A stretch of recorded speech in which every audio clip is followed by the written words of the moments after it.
पुढील station Mumbai Chhatrapati Shivaji Maharaj terminus. आपले finally 2 point बघून झालेत। मग आपण तिथून आलेलो आहेत, आता मुंबईमध्ये आलेलो आहे CSTMTला।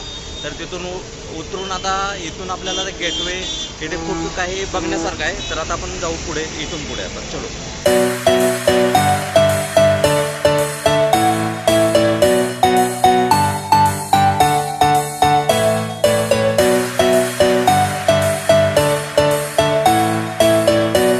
आता सिग्नल वरती आहे, त्यामुळे पटपट जावं, नाहीतर मग काय खरं नाही। परत सिग्नल सुटला ना संपला, सुटला सिग्नल सुटला, मध्यभागी सुटला।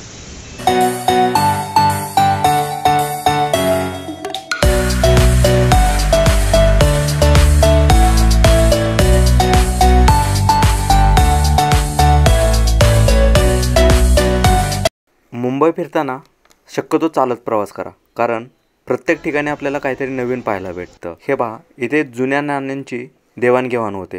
हे नाणं खूप जुनं आहे। आपण आपल्याकडचे जुने नाणे विकू शकतो किंवा जर हवं असतील तर त्यांच्याकडून घेऊ शकतो। त्यानंतर आपण पोहोचतो फेमस जहांगीर आर्ट्स गॅलरीमध्ये। येथे जाण्यासाठी आतमध्ये आपल्याला फ्री एंट्री आहे। येथे आपल्याला विविध प्रकारची कलाकारांची चित्रे पाहायला मिळतात, म्हणजे पेंटिंग, आर्ट्स, टाकाऊपासून टिकाऊ, नॅचरल अजून बरेच काही भेटते आणि त्या सर्व महागड्या पण असतात। तुम्ही पण तुमची पेंटिंग रजिस्ट्रेशन करून विकू शकता, कारण येथे दररोज लाखो पर्यटक भेट देऊन या पेंटिंग विकत घेतात।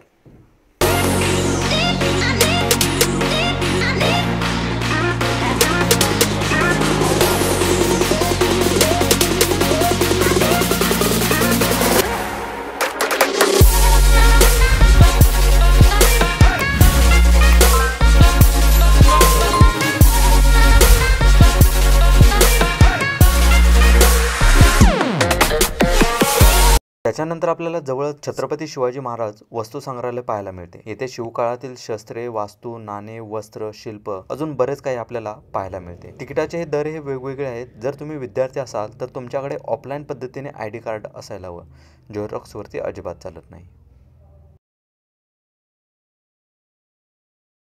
मुंबईला आलात आणि काळा घोडा फेस्टिवल पाहिले नाही? बापरे! 25 जानेवारी ते 2 फेब्रुवारी महोत्सवात कॉलेज ID किंवा रजिस्ट्रेशन केले की फ्री एंट्री मिळते। टायमिंग सकाळी 10 ते रात्री 10 पर्यंत। मुंबईच्या हृदयात वसलेला एक अनोखा सांस्कृतिक परिसर काळा घोडा आशियातील सर्वात मोठा कला महोत्सव मानला जातो। जगभरातून कलाकारांना एकत्र आणले जाते। यात व्हिज्युअल आर्ट, चित्रकला, शिल्पकला, आर्ट, संगीत, नृत्य, फिल्म, डॉक्युमेंटरी, कवी, कॅलिग्राफी, फोटोग्राफी, पेंटिंग अजून खूप काही असतं। यावर्षी काळा घोडा महोत्सवाला 25 वर्ष पूर्ण केली, त्यामुळे उत्सवाची थीम सिल्वर ठेवण्यात आली। खाण्यासाठी पण स्पेशल विविध फूड असतात, खरेदी करण्यासाठी पण खूप काही असते। तर मग मित्रांनो, कधी येताय तुम्ही आणि तुमच्या मित्रांना पण घेऊन या।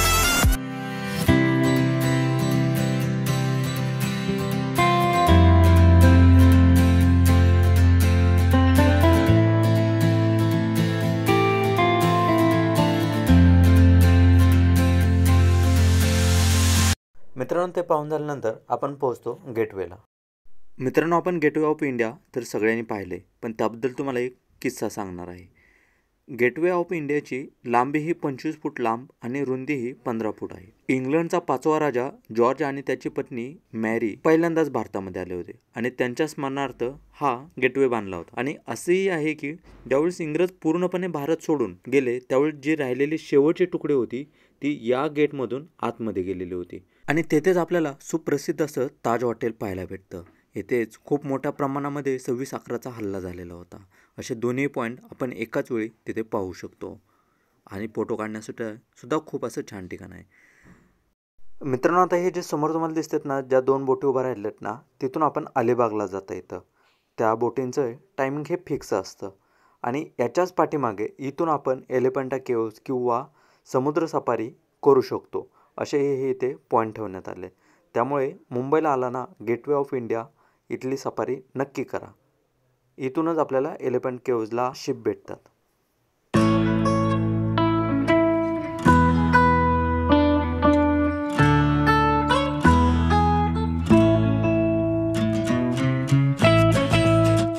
पुढे आल्यानंतर पाहायला भेटले की माणसं काही जण आहेत का नाही, ताज हॉटेलचं जे सर्वोच्च शिखर आहे ना, ते हातात पकडण्याचा प्रयत्न करत होते।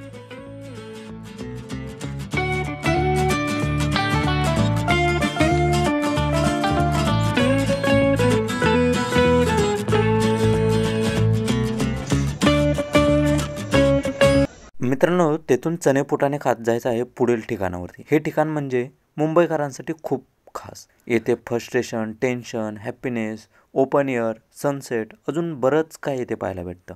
येथे पाहण्याचा आनंद मुंबईकर नक्की घेतात. त्या पॉईंटचे नाव काय आहे ते तुम्ही नक्की कमेंट करा. आणि आजच्या दिवसाचा व्हिडिओ इथेच शेवट होत आहे, कारण की आता सनसेट पण होत आहे. पण तुम्ही व्हिडिओला लाईक, शेअर आणि सबस्क्राईब करा.